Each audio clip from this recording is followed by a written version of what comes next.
last part before this gearbox goes back on the Bruff is the clutch operating arm and the clutch operating lever. Sorry, the clutch operating lever and lever adjusting screw. So the clutch operating lever adjusting screw is LS396A. The short clutch rod, which is already in here, you can see it poking out, is LS398. And then there's a split pin that holds this retaining pin here. That's a split pin. That's CS108. So now we're going to get this this adjusting arm on the box and then onto the bike. So ball bearing's already there. This pin comes in from the top.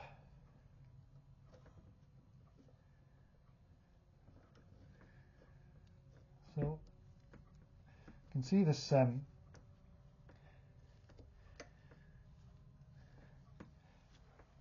this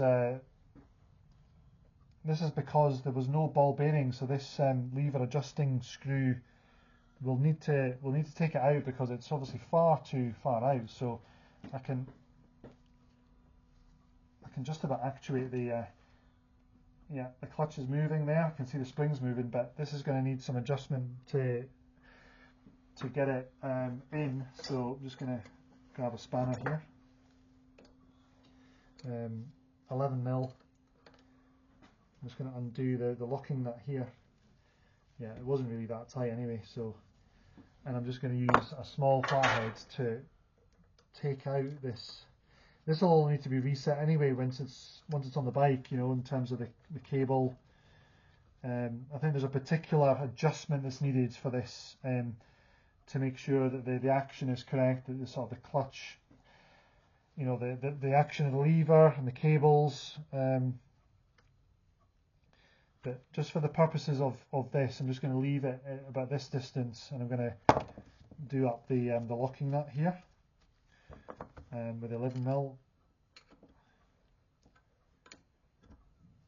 so that locks in place. And then there's the retaining pin here, which is now on the underside. Just going to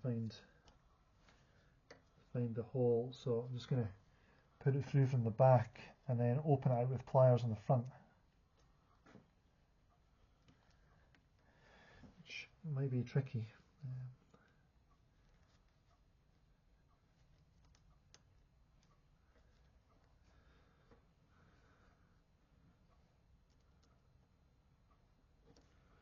So there's obviously a particular way.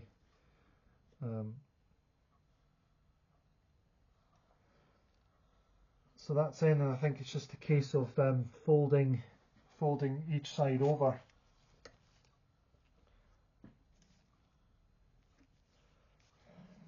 It's going to be a bit fiddly, so I'm going to probably, oh, that's one side gone.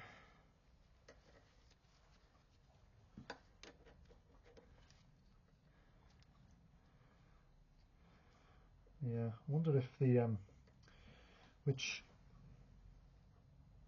kind of direction, whether this would have been sitting on the top or the bottom.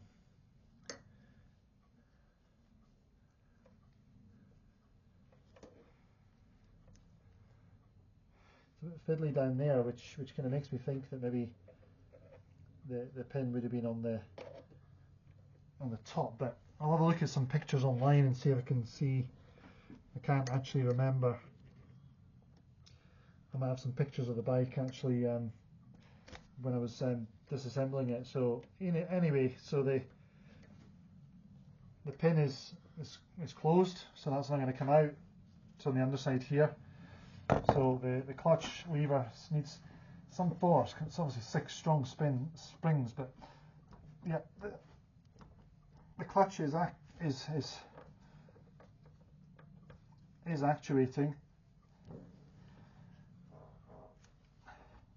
Yeah, it is working. So yeah, that's it. So next up is we'll stick it on the bike. So we'll probably do one more video of it on the bike and sort of setting it up just to sort of close off the series. And of course we're going to fill it with oil and the oil filling is up to, you know, as much as it will take, you know, so up to this sort of filling plug.